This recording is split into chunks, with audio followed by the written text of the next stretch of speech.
programa de hoje, você vai conhecer em primeira mão a RPPN Fazenda Caruara, aqui em São João da Barra. Vamos lá?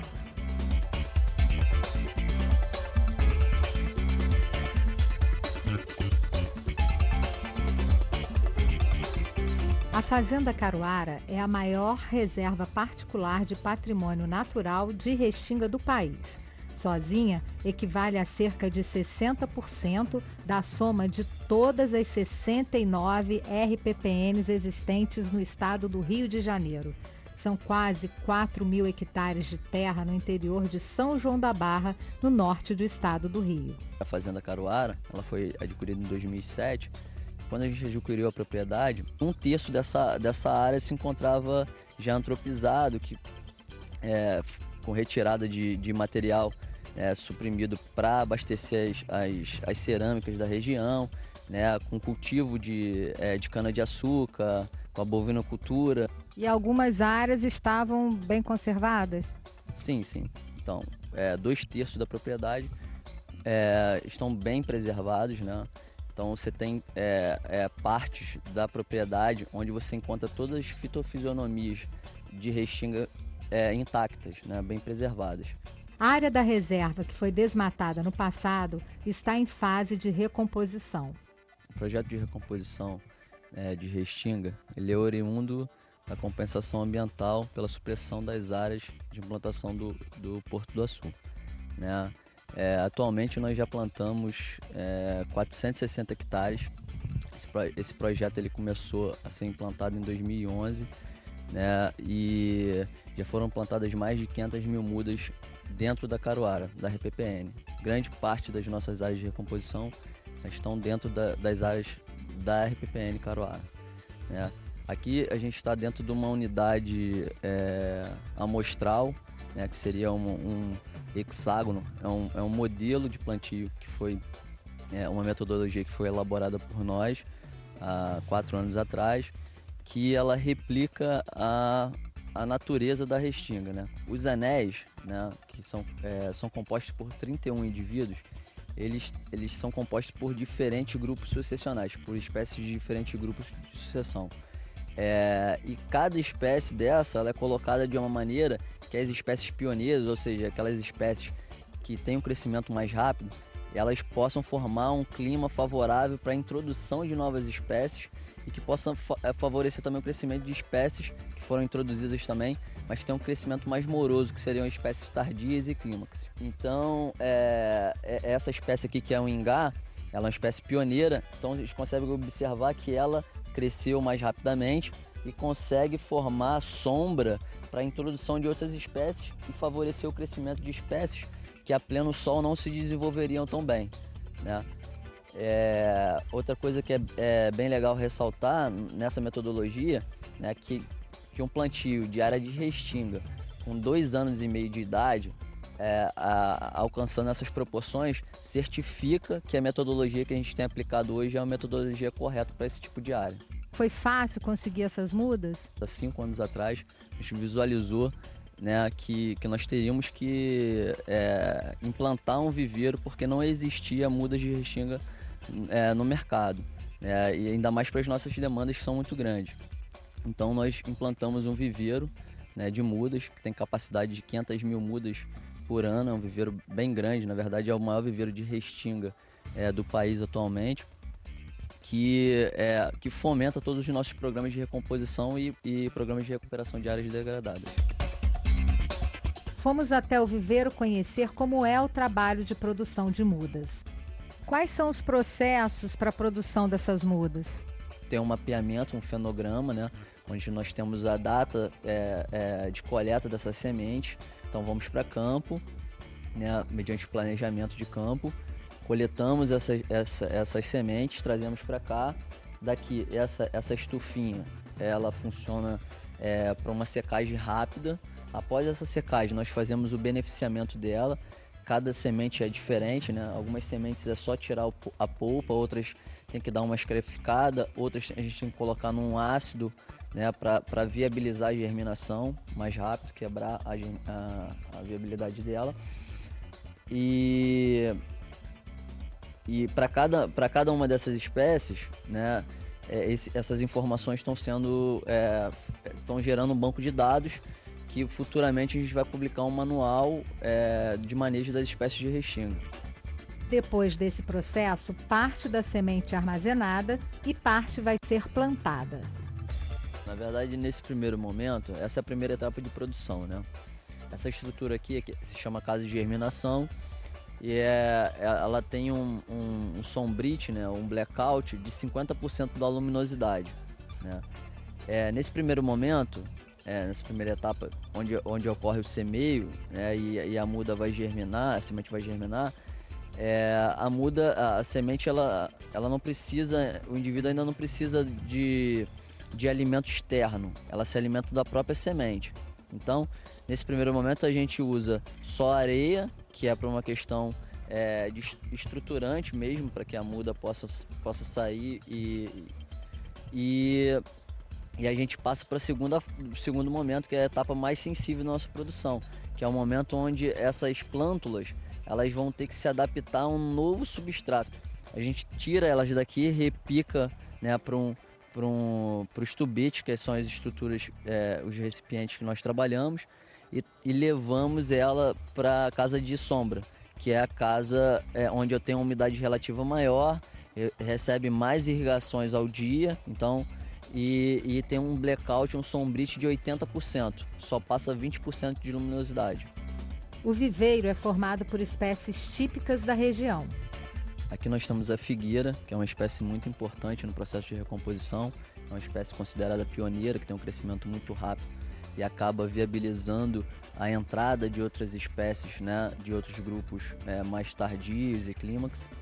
Nós temos a aroeira, que é uma espécie muito importante na região. Ela tem um potencial econômico muito grande e ela também é uma espécie pioneira que ajuda muito no processo de recomposição.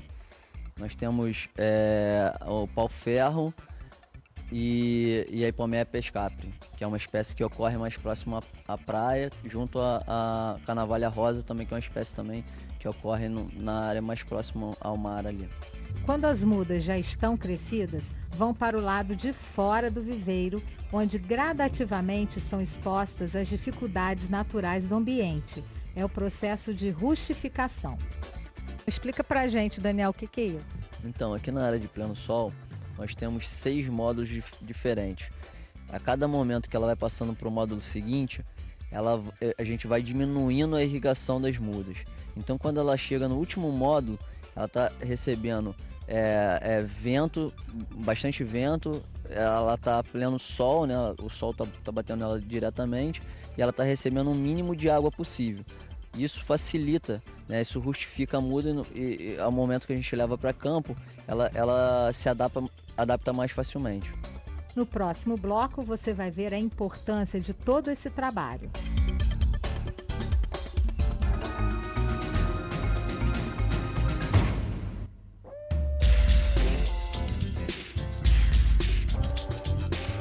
O Ecovi está na Reserva Particular de Patrimônio Natural Fazenda Caruara.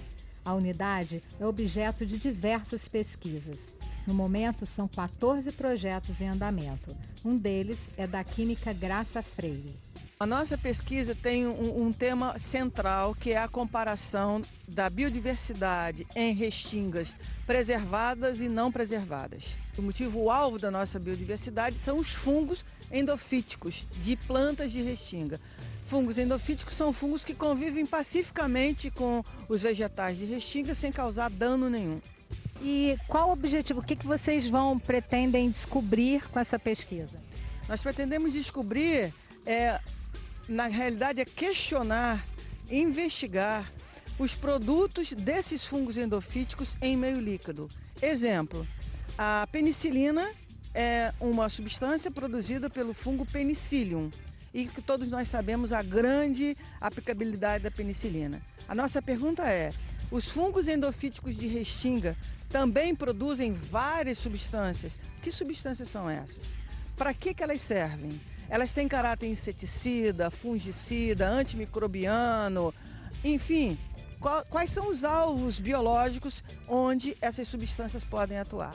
Qual a importância de se ter uma área preservada como essa para um tipo de pesquisa como o seu? A comparação nos mostra que numa área não preservada, nós temos uma quantidade, uma diversidade muito menor de fungos endofíticos do que numa área preservada.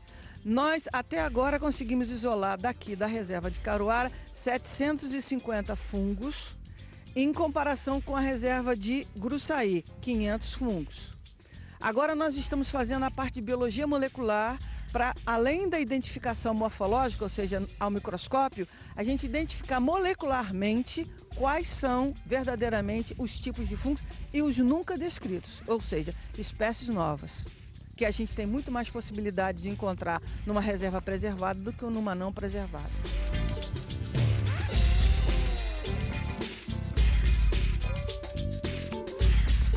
Bom, aqui é uma área preservada de Restinga. A gente não vê a participação nem a ação do homem aqui. Areia branquinha e várias espécies nativas de Restinga. E foi nesse ambiente que a professora Graça encontrou um outro tipo de fungo. Esse aqui não tem um relacionamento harmônico com as plantas. Esses fungos são chamados fungos fitopatogênicos, que atacam não só as folhas como os frutos. Você vê que a folha murcha, o fruto diminui de tamanho. São fungos que causam danos às plantas. Essa é uma outra linha de pesquisa que a gente está desenvolvendo aqui na Caruara. Em comparação, a gente tem aqui uma planta sadia, carregada de fungos.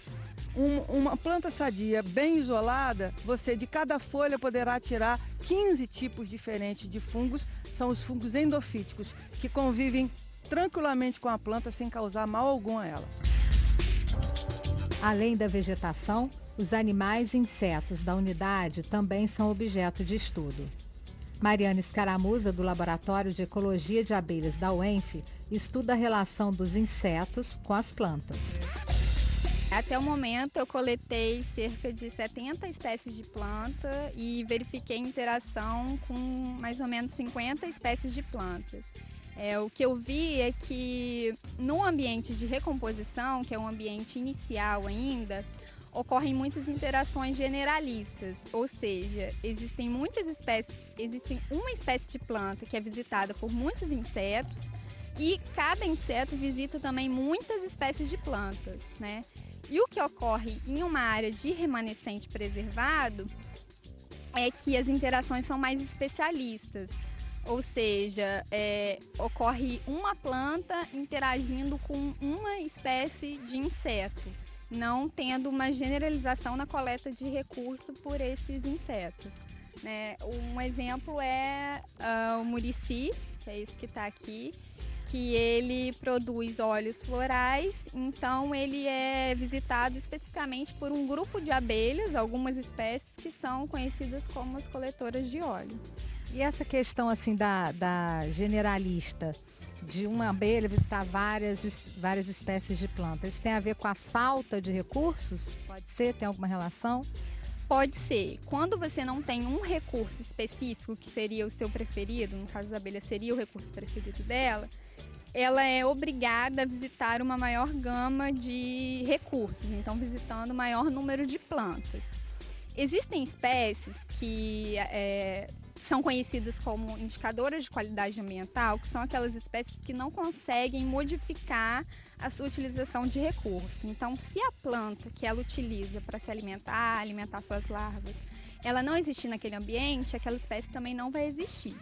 Mas existem espécies que podem modificar a sua utilização de recursos e num ambiente com uma redução do seu recurso preferido, ela pode utilizar outros recursos. Então quer dizer que você vai poder, ao final da sua pesquisa, determinar, por exemplo, a tal abelha necessita de que essa planta seja preservada para que ela continue existindo? Isso e também o contrário, né? Verificar que aquela planta precisa que aquele polinizador esteja ali para ela ter formação de frutos e ter um estabelecimento da sua população. Além da busca entre as plantas, a equipe que pesquisa com Mariana utiliza outros métodos. Esse aqui é um tipo de ninho feito de cartolina. tem um outro que é feito de bambu. E ambos os pesquisadores eles colocam aqui em vários pontos da restinga e periodicamente eles passam para observar se alguma abelha utilizou para fazer o ninho. Caso eles encontrem abelhas, eles levam para o laboratório e lá eles vão abrir o ninho para ver qual a espécie de abelha, que tipo de material ela utilizou, quais árvores elas estão coletando recurso.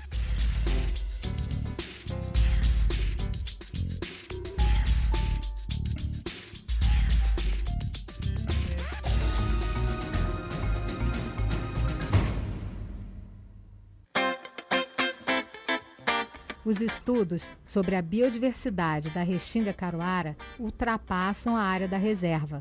O material coletado é levado para laboratórios e analisado. Aline Nascimento estuda as relações de herbivoria. Herbivoria é uma relação entre o animal e a planta, em que o animal ele consome parte da planta, podendo ser flores, frutos, raízes, troncos, e essa relação em geral causa danos para a planta, onde as plantas elas podem diminuir o seu crescimento, sua reprodução e a habilidade competitiva das espécies.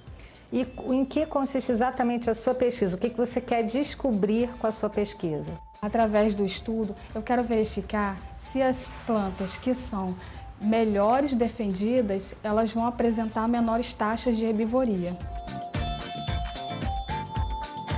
Esses são alguns exemplos de espécimes coletados na RTPN Caruara para o estudo da herbivoria e podemos observar que esse espécime aqui, ele foi muito atacado por herbívoro, em geral um coleóptero da família do besouro, onde grande parte da área foliar foi perdida. Esse outro exemplar aqui, olhando, a gente vê que não tem herbivoria aqui. Que tipo de análise você faz na planta para saber se ela é mais ou menos suscetível à herbivoria? Na verdade, o estudo vai envolver um apanhado geral de todos os compostos que a planta produz, também conhecido como impressão digital da espécie. Isso daí vai fornecer informações importantes para possíveis estratégias de recuperação de área degradada. Ao ter uma informação de que a planta produz muitas defesas e essas defesas estão sendo eficientes no combate à herbivoria, pode ser indicado qual planta que será utilizada em programa de recuperação de área degradada.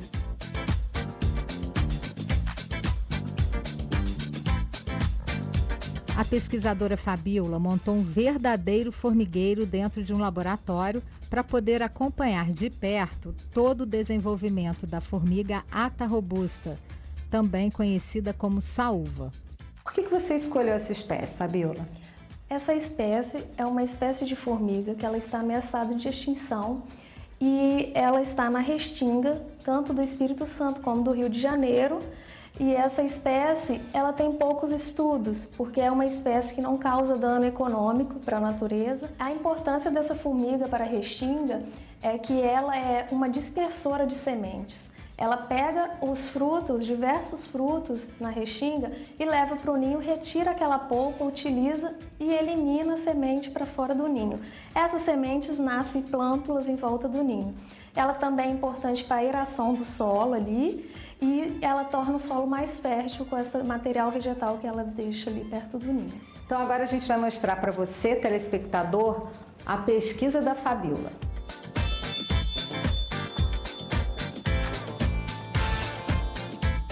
Essa é uma trilha que eu estou usando no experimento de doutorado. Eu estou utilizando diversos recursos para observar como que é o comportamento dessa formiga. Essa formiga, ela marca quimicamente essa trilha com o feromônio de trilha para depois transportar o recurso de volta para o ninho. Aqui a gente fez experimento com cacto e eu observei que As maiores transferem esse recurso para as formigas menores que transportam até o ninho.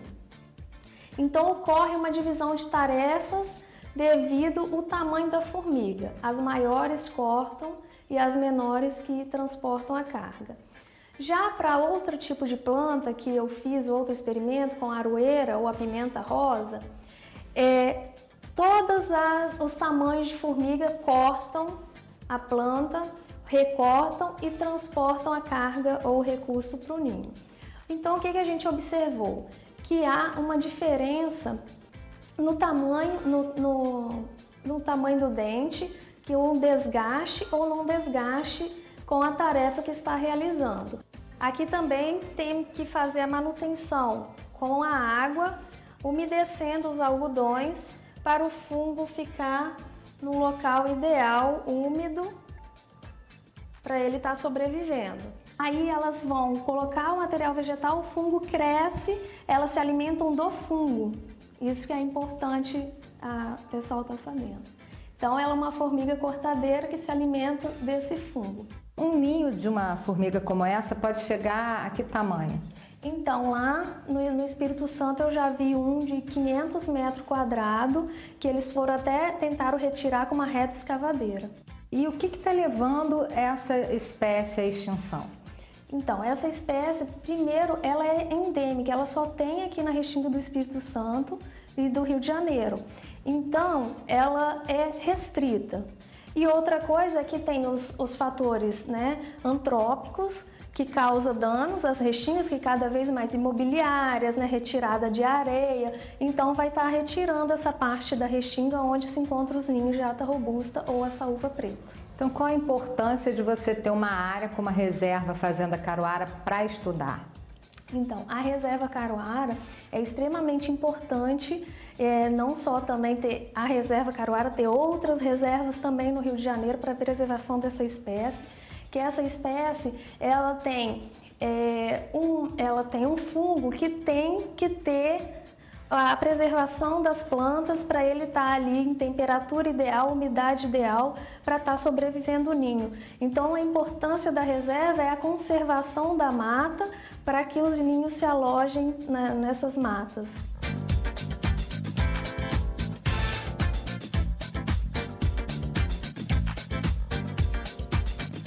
Nós ficamos por aqui e esperamos que você tenha compreendido a importância de se preservar áreas como essa, fonte de várias pesquisas para a preservação da restinga, uma área altamente ameaçada pelas ações do homem.